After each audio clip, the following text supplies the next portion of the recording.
now to discuss the conflict in Israel and Gaza is a TV host and satirist, Bassem Youssef. Bassem, it's great to have you back on the program. I wish it was under different circumstances. First of all, what is your reaction to what happened on October the 7th? Oh, it was terrible, of course. I mean, we kind of get our news kind of also secondhand because, you know, my wife's family, they live in Gaza. They have cousins and uncles there, and their house also was bombed. We haven't been able to communicate with them for the past 3 days. Communication are lost.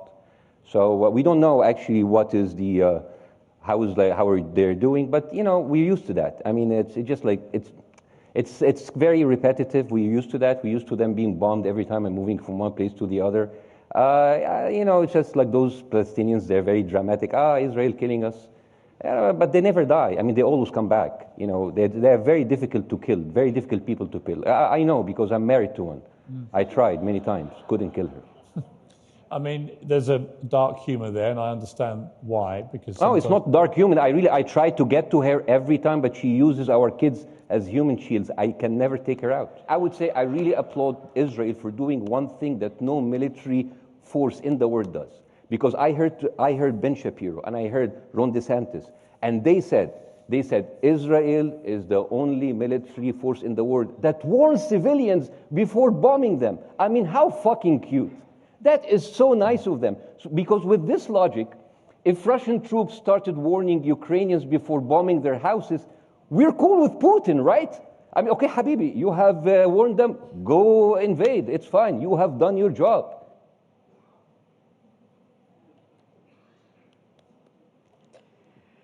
All right, ladies and gentlemen, that sets the stage for our next session, Viral from the Israel-Gaza War Zone, a stinging comic commentary. Shivarur on stage to take this forward. I really don't know how to introduce our next guest after you've watched that video. Fun fact, I happened to be in Israel when that video actually dropped, so it was something that absolutely exploded. Now, Bassem Youssef is someone all of you have heard about. That video got 22 million views when it first came out, and it spawned an entire ecosystem, for want of a better word, of knowledge and awareness about what was happening between Israel and Gaza and Palestine. This is a man, ladies and gentlemen, who fled from Egypt in 2014, knowing full well perhaps that the war for freedom of speech, expression, satire, commentary was going to make him someone who would spend perhaps the rest of his life on the run. So we're very, very lucky to have someone who continues to spend his life provoking, commenting, satirizing, and making fun of the most serious things happening in the most dangerous parts of the world. It is our deepest honor to welcome Bassem Youssef.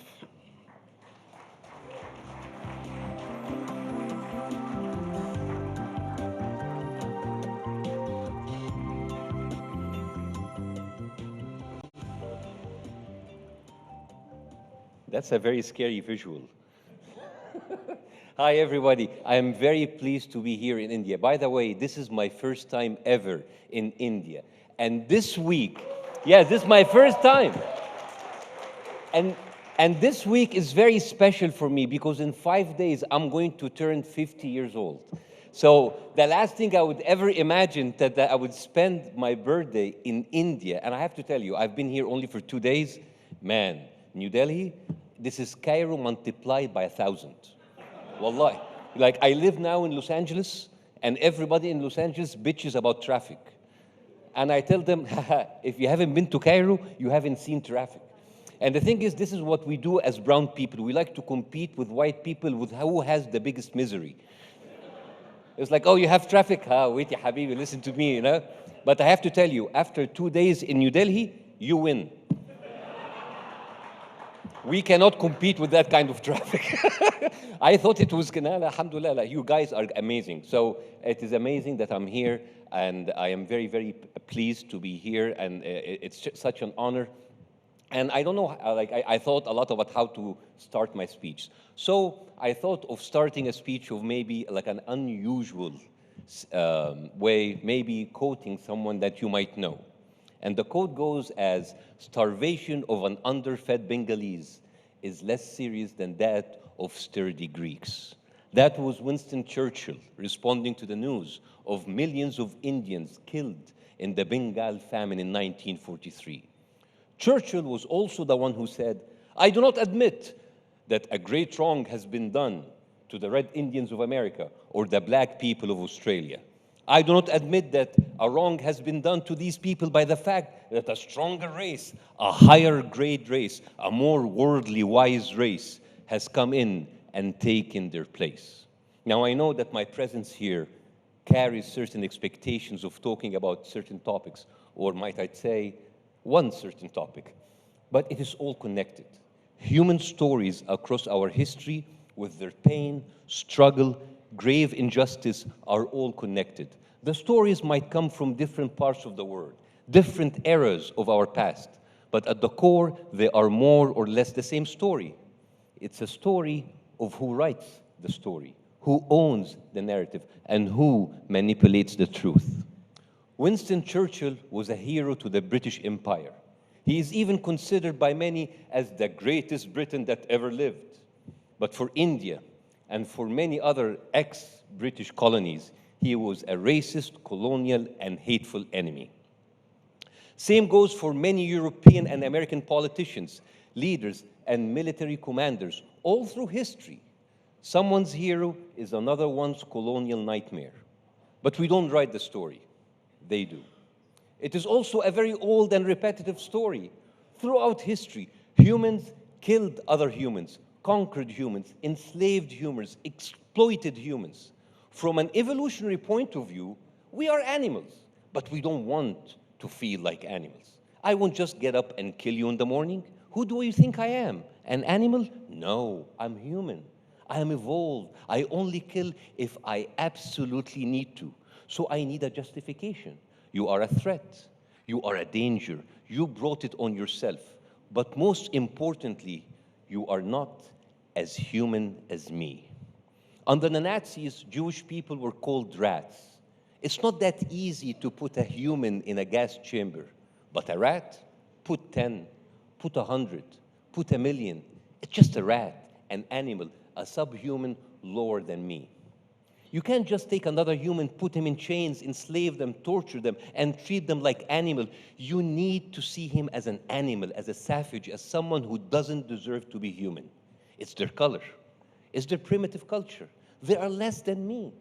You can't just starve or kill whole population. You need to see them as unworthy of living.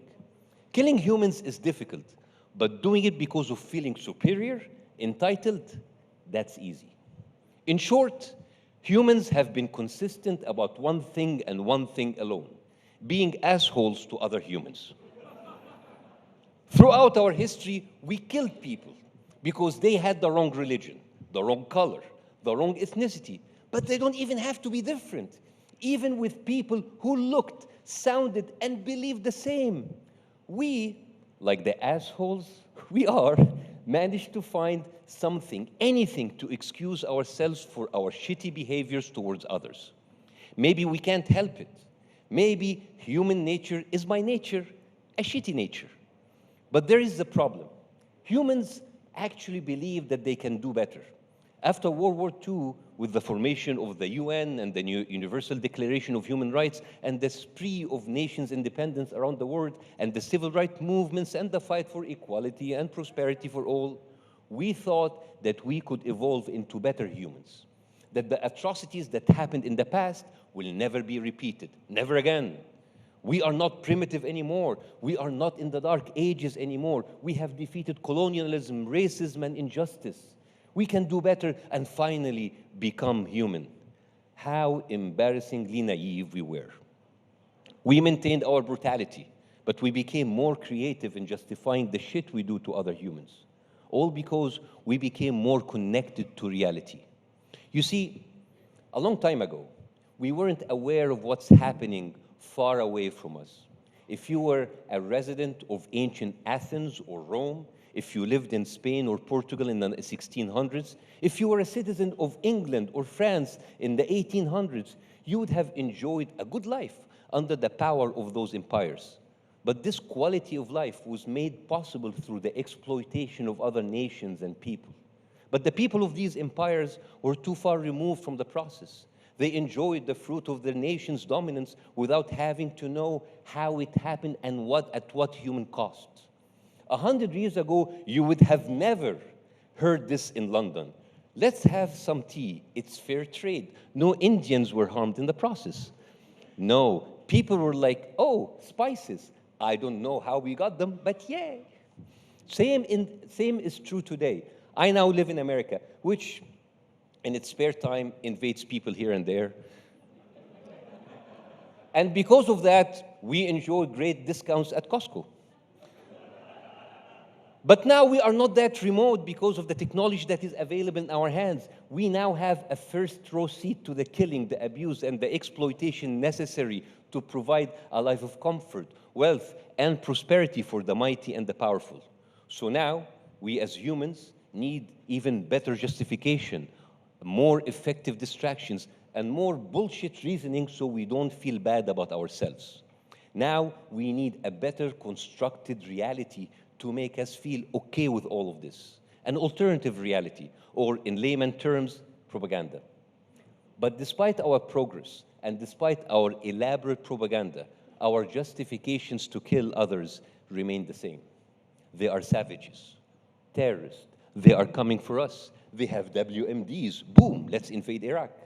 Or like how ISIS decided that the rest of us are infidels, heathens, and that God gave them the right to kill other men and enslave their women.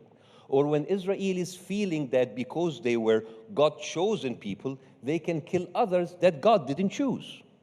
Here is the thing with propaganda. You cannot refute propaganda with just facts and truth. Propaganda is meant to make you emotional, to make you have a visceral reaction. The lies have to be so elaborate in order to prevent you from using common sense.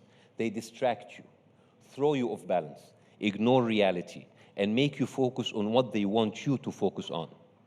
Before I took the stage, they played a video of my interview with Piers Morgan talking about the war in Gaza. I was put in a position to defend people who were vilified while being slaughtered because the Israeli propaganda made millions believe that these people deserve to die. They did it through lies, propaganda, twisting facts, and emotional blackmail.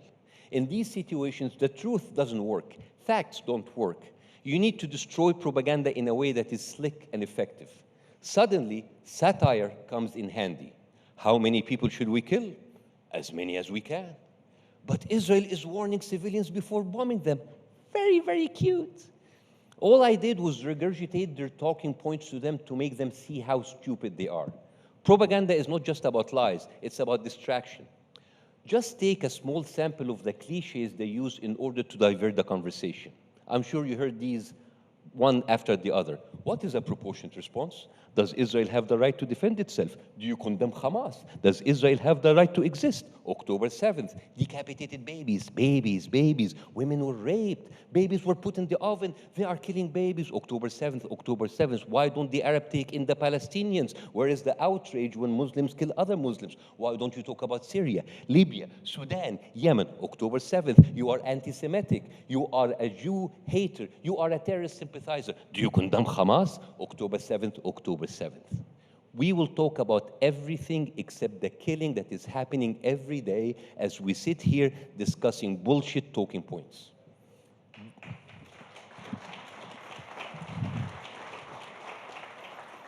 This style of distraction is inspired by a very old debating trick called gish galloping. Gish galloping is a way where one side throws distraction, lies, and half-truth at you in order to confuse you, distract you away from the real issues. We have seen this on display every day since the war started. History only started on October 7th. We are not allowed to talk about what came before. You criticize Israel, you want ceasefire, you hate the Jews. What about the decapitated babies? So now they shut down the conversation. They turn it emotional, visceral, but I don't blame them. They do what other countries do. They lie. They lie and they lie and they lie and they lie. And when you think they are done, they go like DJ Khaled, another one. No, I don't blame them. I blame the Western media, the same media that gave us lectures and history lessons about transparency, honesty, journalistic integrity, and holding people accountable. The decapitated babies, the gang rape stories, the babies in ovens, these were lies that have been refuted by the Israeli media themselves. None of the Western media outlets retracted any of those stories with the proper apologies. Hours, no, days were dedicated to the most obscene, outlandish stories, and no one said, sorry guys, we messed up. The Israeli media talked extensively about the Hannibal Directive and how a huge portion of Israeli civilians were killed by not-so-friendly fire. CNN, BBC, nothing. They were busy publishing headlines like 15 people were killed in Gaza. Killed by whom? We don't know. How are they killed? We don't know. They have been doing this forever. One of my favorite headlines by the New York Times is from 2014, when Israel fired a missile killing 5 people in a coffee shop in Gaza. And the headline came as, "Missile finds patrons at cafe." How did it find them? We don't know. What would have happened if it never found them? We have no idea. Or when the Wall Street Journal, just a few weeks ago in October, published this headlines: "Blast goes off at Orthodox Church in Gaza." Yes, there was a miracle blast that miraculously happened. You don't believe in miracles? Come on, it actually happened in a church. Miracles do happen. The Western media that has been lecturing us about the dangers of using religion and Holy Scripture to justify political actions and launching wars, those same people have no problem talking about the historical claims of the chosen people and their indisputable right in the promised land. Really, chosen people. Chosen by whom? Promised. Promised by whom? God? Your God? My God? Whose God? We don't know. It is funny how the West uses religion as it pleases. They ridicule and criticize brown people religions at will. Your religion is violent. Your religion is nonsense. Your religion is ridiculous, savage, primitive. You can't take political decisions just because your scripture tells you so. And yet, they openly talk about God choosing certain people to do whatever the hell they want. And this is where I get confused. If they really believe in this whole thing about chosen people, then why don't they just all convert to Judaism? If you believe that they are the chosen people, won't you feel left out? Won't you feel unchosen? I mean, the hypocrisy. We are the West. We are secular. We are liberal. We don't care about religion. But when it comes to Israel, suddenly it's biblical. By the way, the lies and the false justification that have been used to kill other people and wiping out whole communities have been recycled over and over again. 1898, the Wilmington Massacre. 1906, the Atlanta Massacre. 1912, Forsyth County Massacre. 1921, the Tulsa Massacre. 1922, Perry, Florida. 1923, Rosewood, Florida. 1931, the Scottsboro Boys Trial in Alabama. These were massacres against black people in America, and all of them started the same way: a rumor, an allegation that some black people raped or assaulted white women. That gave white Americans an excuse to kill, torture, lynch, and even burn down whole communities, displacing them, destroying their homes, hospitals, and schools. Collective punishment, gendered accusations, and displacement based on false rumors. Sound familiar? They even still use the same kind of accusation whenever people speak against injustice. When some people try to support the black community in their plight for justice and equality, they were called race traitors, self-hating whites, self-hating Americans. Same as we see today, when Jewish people stand up against Israeli war crimes, they are called self-hating Jews. And it doesn't matter how Jewish you are. The co-author of the Universal Declaration of Human Rights, Stephen Hessel, was a Jew. He was a Holocaust survivor. He was part of the French resistance against the Nazis. When he stood up for Palestinian rights, he was called an anti-Semite, just like that. Together with many Jewish people, including politicians, comedians, actors, ex-IDF soldiers who rejected Zionist lies, and even rabbis. They too were called self-hating Jews and anti-Semites. It's the best way to shut down the conversation. I got a taste of that myself, because my position against them, they now call me a Jew hater. an anti-Semite, and a secret member of the Muslim Brotherhood. But I'm used to that. In Egypt 13 years ago, when I hosted my political satire show, and because of my views, I was called an infidel, a traitor, a Freemason, a secret Jew, an underground Mossad agent, and my absolute favorite, I was called a CIA operative who has been recruited by Jon Stewart to use satire to bring down the country. I'm running out of countries and I'm running out of accusations. Yes, satire is a huge threat to propaganda because those who manipulate people and blackmail them through lies and fear, they know that satire is their kryptonite. Because when you laugh at someone, you are not afraid of them anymore. When you ridicule their lies, they have no legs to stand on. And when you use common sense, laced with a little bit of humor, their talking points self-implode. They don't want you to call them out, because if you do, you will ruin whatever they have to be trying to achieve. Stripping Palestinians away from humanity, painting them as terrorists, savages, and monsters so everyone can feel better killing them. They act like a typical narcissist every time you expose them. When they're like, how dare you ruin my reputation by telling people what I actually do? Americans did that with black people. Britain did that with Indians. The West did that with Iraq. Lies, propaganda, and dehumanization. But to be fair, it is not just white people doing it to brown people and black people. Brown and black people dehumanized others too. At a certain point of history, we were cruel and violent against other people. Human history is just one big abusive, toxic relationship. But it just happens that now white people rule the planet. And they do that with the very advanced technology and very scary weapons. So the destruction and the decimation are much more pronounced and the killing is much more effective. Today, I don't have to drive my sword into your body to kill you. I can just sit behind a screen, push a button, and blow your whole block up. Advanced technology allowed humans to be more removed and more lethal while being conveniently away from the bloodshed. How many times did you hear them brag about bombing their enemies back to the Stone Ages, killing them like animals? But there's a problem. When you treat people like animals, animals is what you're gonna get. When someone attacks another one with a knife, it's terrorism.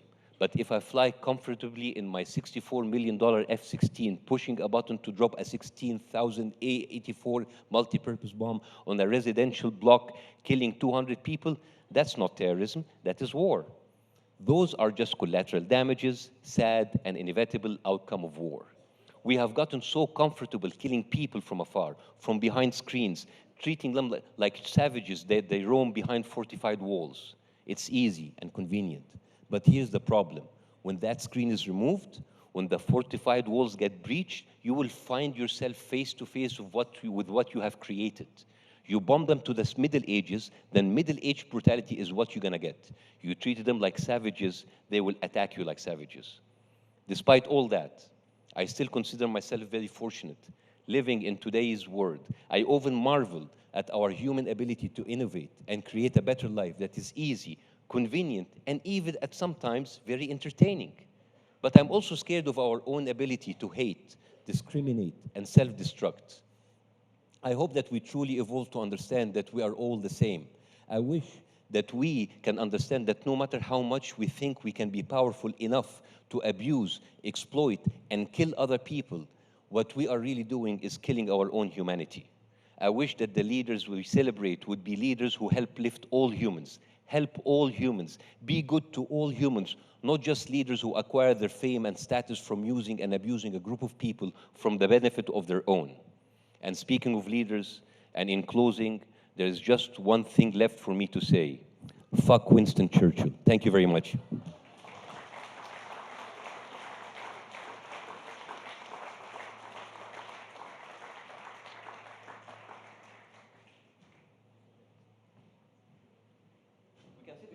They just need a minute to change this up, so we'll both get mics for the. Well, you know, we can talk like this until they do that.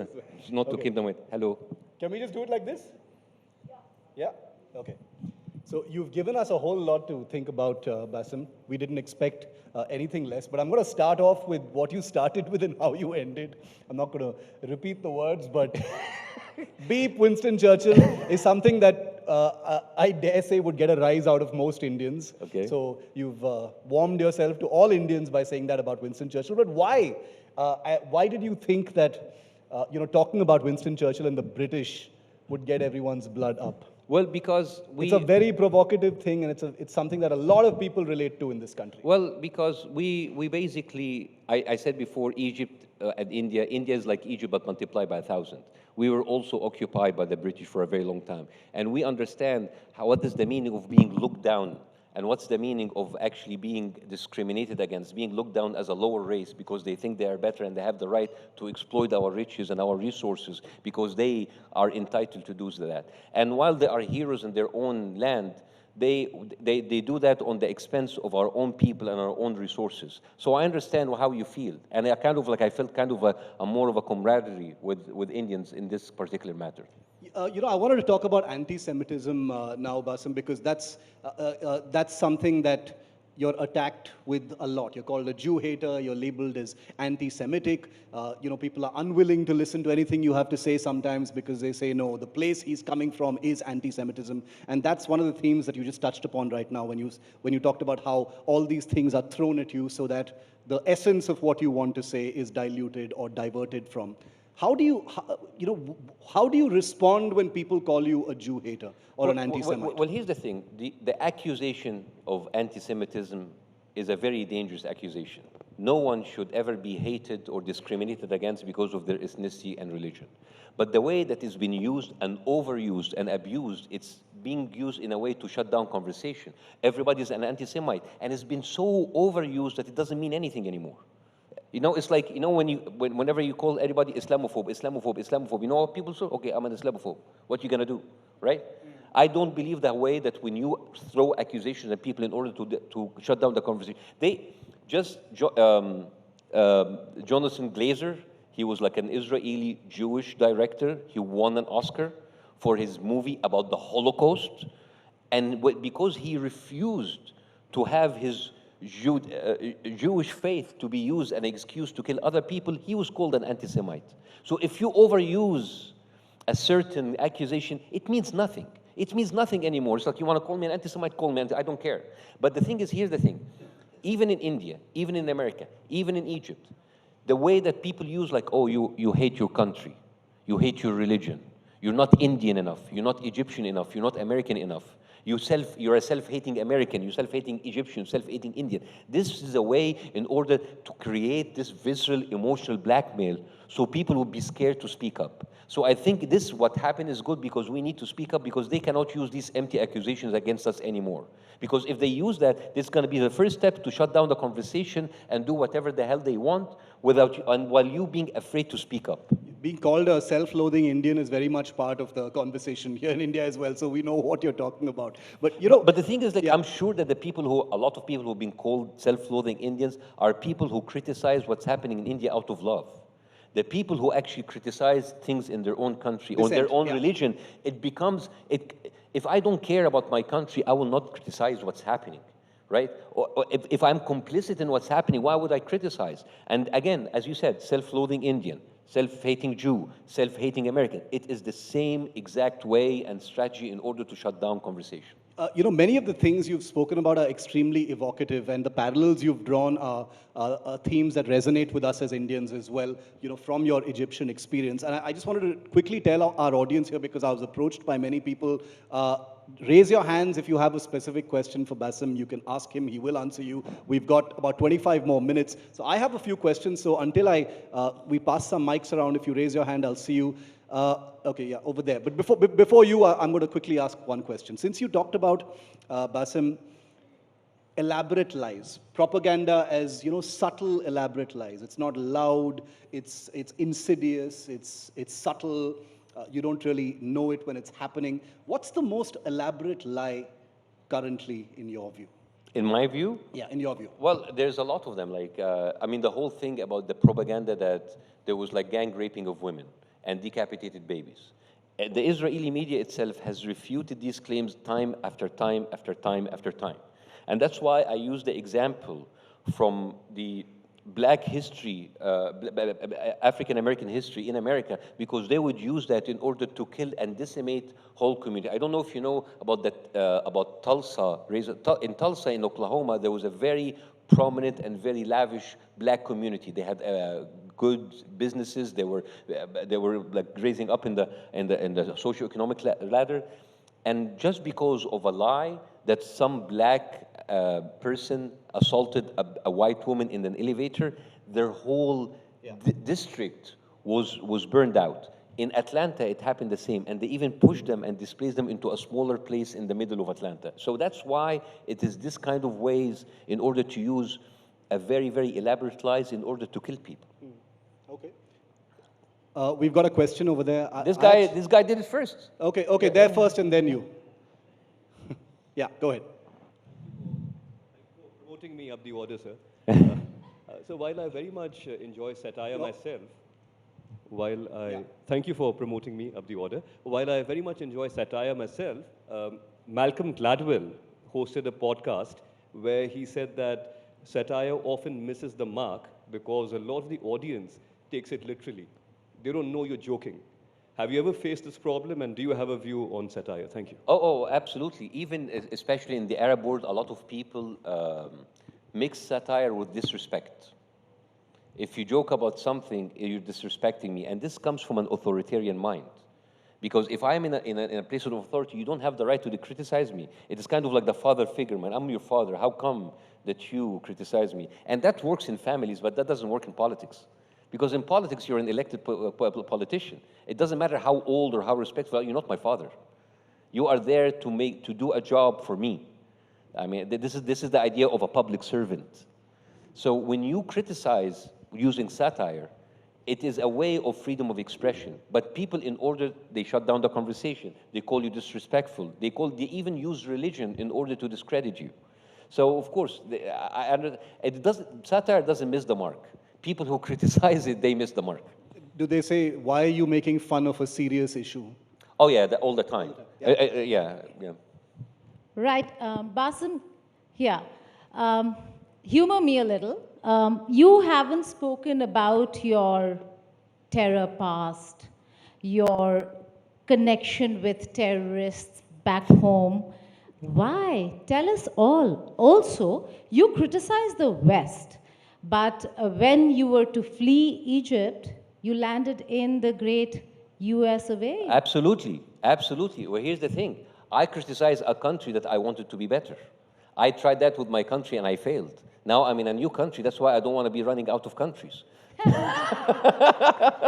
Well, here's the thing. This is like a very. I like that you asked this, because this is exactly what a white person would tell me. It's like, if you're criticizing the West, why are you staying there? This is exactly what they say, right? But the thing is, we go to the West. Don't insult me by calling me white. No, of course not. I said like one. But but here's the thing. The way that we go to the West, because they marketed their countries very well. Come to us. We have freedom of expression. We come. And we speak up. It's like, no, go back to where you came from. It's like, come on. That doesn't work. If you promise people to come there for freedom of expression and equality, we go there and we take this promise. And again, when we criticize the West, we don't criticize the West out of hate. We want it to be out of love, so they will be better for themselves and for the rest of humanity. The same way that I criticize my own country, I don't do it out of hate. I don't do it out of spite. I do it out of love in order to be better. Thank you. Speaking of, thank you, Geeta, for that. The land of and also, like, I want to escape. Like, I wanted to play the white man game. They always win, so I want to be on the winning side. Speaking of the land of the free and home of the brave, Bassem, yes. You've got an interesting name for the current president of the United States, Genocide Joe. No, Genocide Joe was before me. I added geriatric to the image. He's a geriatric genocide Biden. Yeah, so you've got an election coming up where you've decided to be much more against the current president than the guy who's up against him. How's that working out for you? Well, one would have imagined when it comes to Trump. No, it doesn't. When I am against Biden, it doesn't mean that I'm with Trump. Yeah. But it's just like, it is sad that like a democracy like America can only produce two people that should be in a nursing home. You know, it's just like, I think we should, like, this is very sad. This is extremely sad, you know. I mean, I have a joke that I say in my stand-up comedy. I make a joke about Trump, so the Trump supporters kind of get angry. I said, like, guys, it's not that. It's just like, it is so refreshing. When Trump was president, he was in your face the whole time. He was all in the news. But now it's so refreshing to find that, to wake up in the morning and forget you have a president. And then I said, like, even Joe Biden, he wakes up in the morning and he forgets he's president. So that is the thing. I mean, the whole idea of look at it from a business point of view. How many oil companies you had in the past, and how many oil companies you have now? How many armed companies you had in the past? Now they used to have like about 53 companies. Now they are consolidated in 5. This kind of monopoly, consolidating power in a very few hands, like consolidating power in only 2 parties. These are not the 2 best candidates in America. These are the candidates that are promoted by those 2 parties. Consolidating power in the hands of very few is very dangerous. It's dangerous to economy, it's like monopoly, and it's dangerous for politics, and it's dangerous for freedom of expression. So this is when you say that you do not accept what is happening, it doesn't mean that you support Trump. It means that you are against the discourse that that the democratic process has taken, and I think that the United States deserve much better than this. Well, this isn't going to happen, Basim, but if you were moderating the presidential debate between Biden and Trump this year, what would you say to both by way of introduction? What would you say to both? You can spend 30 seconds saying something to both Biden and Trump. What would you say to them? Please welcome a madman and a genocide man. He's like, this is the problem with the choices that we have. Like, I was just like, please, I was like, please welcome the only 2 choices that we have that we shouldn't be ending with. That is basically what we should represent them with. Okay. Yeah. Go ahead. Yeah. Hi, Basim. My question is like, it's when anyone does comic and satire, it is pretty much a creative work. So my question is like when you do so for the darker side of life, for a war or for so many negative things happening around the world, how do you prepare yourself? I mean, what's your creative process behind it before you do a satire show?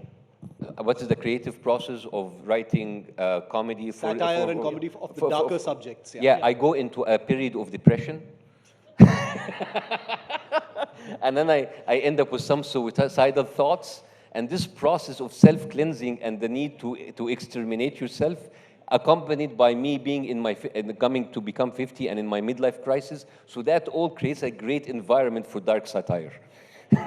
Thank you so much. Thank you. I want to return to that video.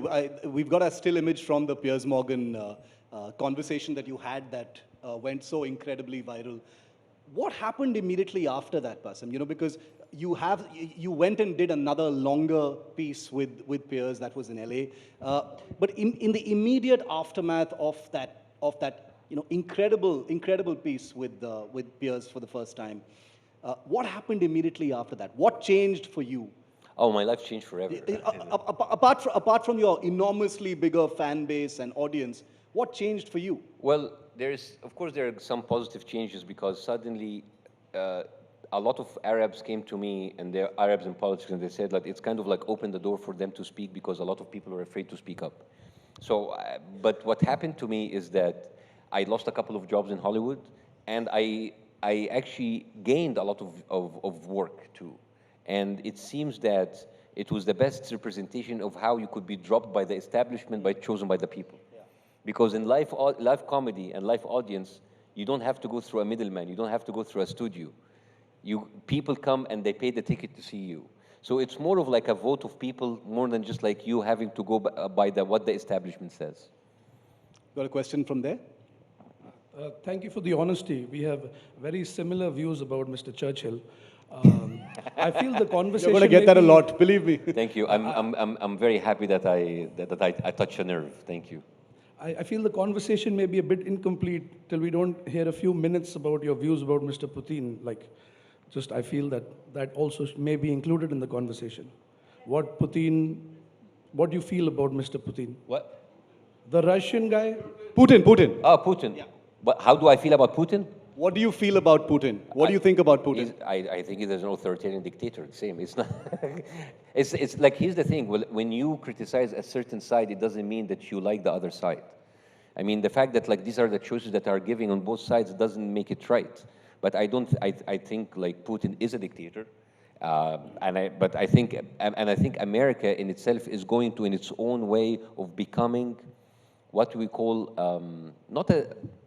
It's more of an oligarchy, because the problem with America. Here's the thing: you can talk about Putin and Russia, but like, he does what he's expected to do: to be an authoritarian, to be a brutal dictator. But America, that markets itself as a democracy, has been now turning very, very slowly to an oligarchy, because all of the politicians are being bought by special interest groups, whether by like certain lobbies or certain gun groups, or certain groups that follows the military industry complex or the pharmaceutical company. So you end up voting for people. You have the illusion of freedom of expression, and you vote for someone, and that someone doesn't represent your interest.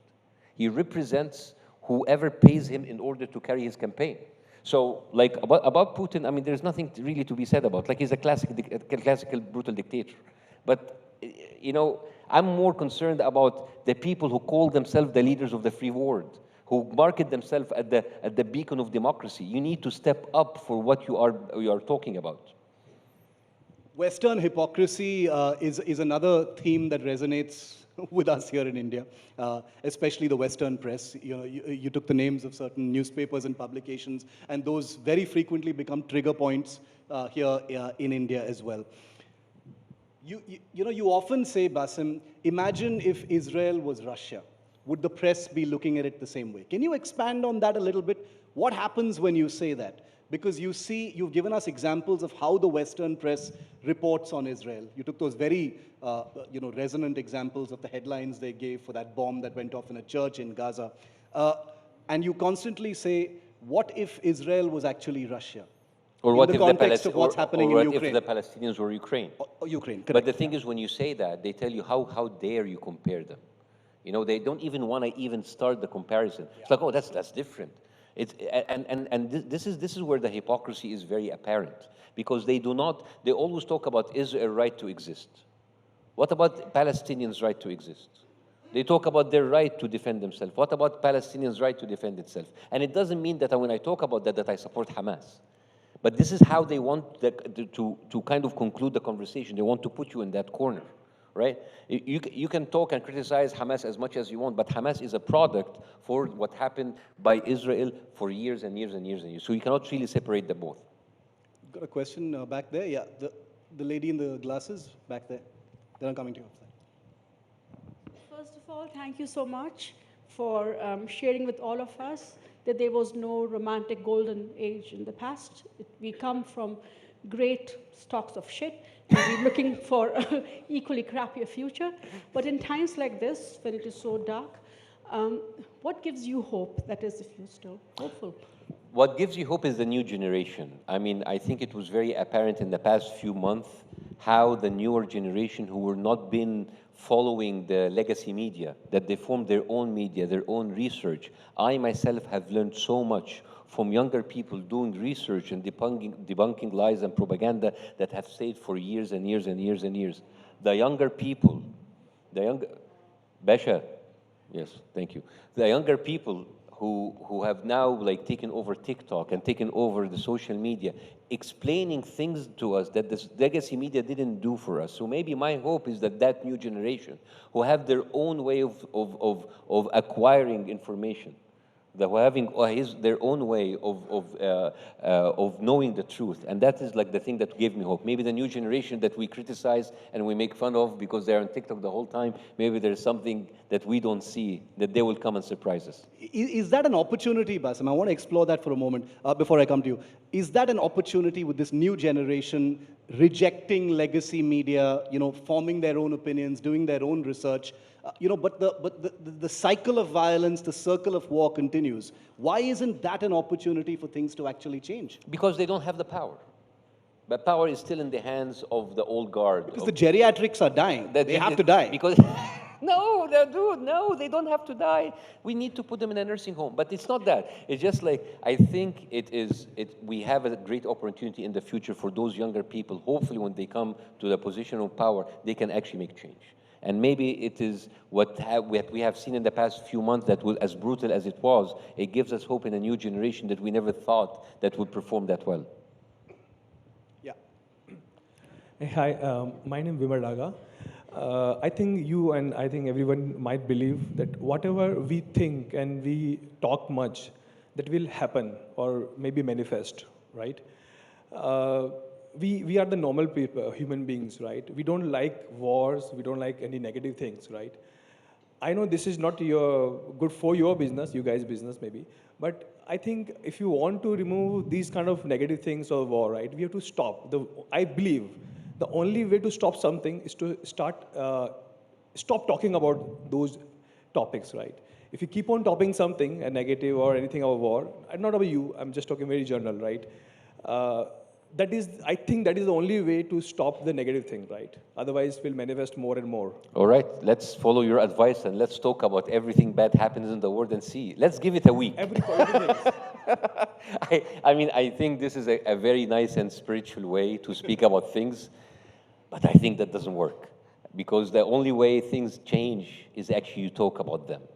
I understand that talking about them are noisy and disturbing. You know, as they say, democracy is very noisy. Democracy is it's a very noisy place because you have to listen to bullshit. You have to listen to horrible things. But that is how things change. You talk about things. You don't hide your head in the sand and not talk about it, hoping for it to go away. That's my simple reaction. Speaking about war, Geeta, just before I come to you, I have a quick question, and I must ask this. Since the gentleman here talked about how to stop war, I must ask you because this is something you probably are asked, Bassem, which is, as far as Israel and Palestine are concerned, it's been going on for so long, cycles of violence keep coming up. How does it end?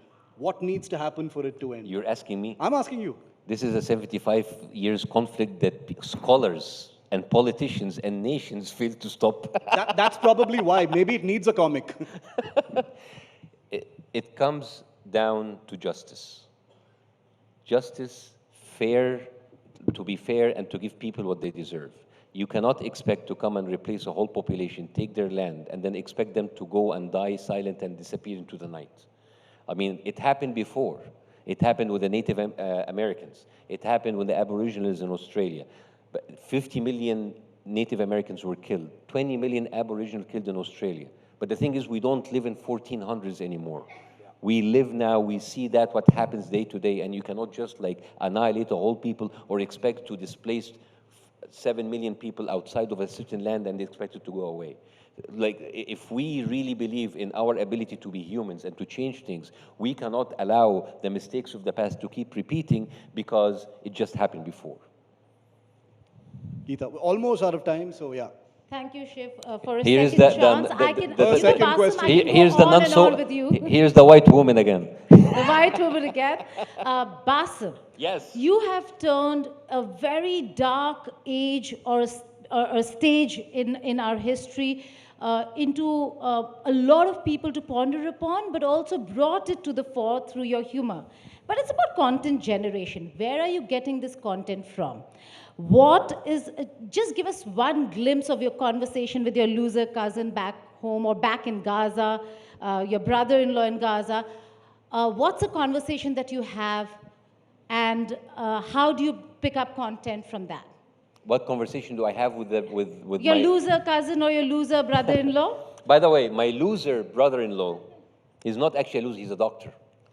And I will tell you Come on, don't break my heart. No. I don't need those details. No, wait. And Bassem is a surgeon, by the way, for those who don't know. I used to be a heart surgeon. We do. Yes, I used to be a doctor, so that makes me practically an Indian. So I know, I know, guys, I tell everybody, We have one of India's top doctors sitting right there, Dr. Naresh Trihan. Hello, sir. Okay, guys, if anybody have a headache, I tell people in my show, the only reason I became a doctor is because in the Middle East, you're expected to be one of three things: a doctor, an engineer, or a disappointment. So I've been living my life as a disappointment now for 13 years. So back to my loser cousin. Here's the thing about my loser cousin. I made that joke about him in the Piers Morgan show. I told him, "Well, my loser cousin, he's not even good enough to be a human shield, you know?" And I told my wife, can you please, like, you know, send him a message that, like, I'm sorry I made fun of him, but, like, and you know what happened? She sent him a message. 3 days later, he responded. He said, like, show? What show? TV? What TV? We don't have internet. And then he said, oh, Bassem, oh, we love him. Let him say whatever they want. This is how they act. This is how they act, even in the middle of the war. And the thing is, all of her family, the cousins and the uncles there, will all spread around Gaza. And now they are being pushed to Rafah. And they are all of them lost their homes. They are talking about like 18 people, 18 families. And they live now in one apartment. And that apartment is in a building that could be bombed right now as we speak. And all because these freaking lies that they were repeating in order to justify the killing of millions of people, while the West is sitting there wasting our time in bullshit discussions. What's a proportionate response? Seriously, are you fucking seriously asking this question? What's a proportionate? This question should have been stopped by the second day of the war. Because what is happening there is a continuous onslaught of killing innocent people using bullshit shits, and the Western media is complicit because they are wasting time by distracting you with useless questions, right? And this is the way. This is the way that their discussion ends to nowhere. They just want to give you the illusion of the freedom of discussion, where they only waste your time, where they're letting them do whatever they want. We're almost out of time. There's a question that, and I'm not saying this because I work for the India Today group, but Bassem, you'll be happy to know that when the India Today group sent me and some of my colleagues to Israel last year to cover what happened after October the 7th, we were the first network that not only reported from Israel, but also went into the Palestinian territories and told both sides of the story. So we brought both sides of the story to this entire thing. So I just wanted to place that on the record, Yes. because it's important as far as the media is concerned. War reporting is a difficult job, and the India Today group has definitely shown the way as far as that is concerned. No, because here's the thing, because you guys know what it means to be dehumanized. You guys know what it means to be ruled by ruthless people who dehumanize you and look down upon you. That is why in America, the people who support the Palestinian rights are African Americans, because they have been through that. They have been through that pain. And they know, and we know. And we know when they do that with all of their like very elegant suits and very nice looks and makeup, they do that behind a facade that is actually full of lies. So we understand we expect nothing less than you. And also I want to thank the amazing staff of India Today. They were amazing, and I have to apologize to them because behind their back, I sneaked out from my room today at 3 o'clock in the morning, and I went to the Taj Mahal, and I came back right, and they were like, please don't go, please don't go. But like there's a lot of traffic. So I went at 3 o'clock in the morning, went to the Taj Mahal, and I came here in time. And I said, like, we need to lock you in the room. It's like, I escaped from Egypt. Do you think the Taj Palace can contain me? So I apologize if I gave you guys some minimum heart attack. You have a doctor here who can take care of you. I forgot everything about medicine, call 911. But otherwise, I'm extremely, extremely proud and happy and honored to be a guest in this amazing, amazing event. And you guys have made my time, and you basically gave me my best birthday ever in years. So thank you very much. And while wishing you a very happy birthday in advance, Bassem, I just want to tell everyone here that some people may want to label you as the Jon Stewart of the Arab world, but I think all of us here are going to remember you as Bassem Youssef of America. Thank you very much. Thank you so much. Thank you very Thank much. you.